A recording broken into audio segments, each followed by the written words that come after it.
Оперативниот план за вработување за 2026 година предвидува опфат на над 10.000 лица и е во вредност од речиси 40 милиони евра. Изнесува денес на прес од ВМРО ДПМН, потенцирајќи дека е значаен чекор во насока на зајакнување на економијата и унапредување на пазарот на труд.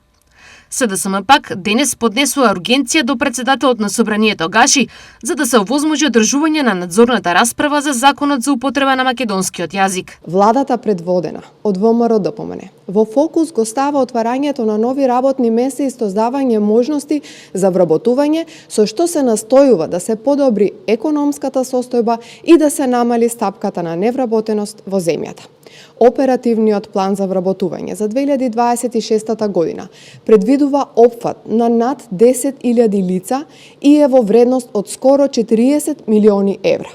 Главен приоритет е отварање на нови работни места, при што предвидени се повеќе од 32 милиони евра кои што се директно наменети за таа цел. Младите повторно се во фокусот. Никој не се грижи за македонскиот јазик. Ова е реченица која на денешно време и придонесена законска рамка е навистина жално и тажно да се слушне.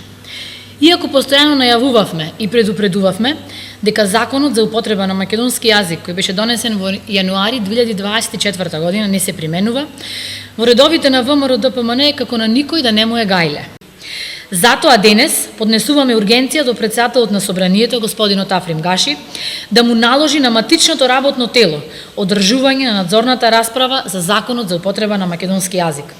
Доста беше од декларативна грижа за македонскиот јазик. Време е институциите да покажат со дела, а не со зборови, дека неговата заштита и унапредување се вистински национален приоритет.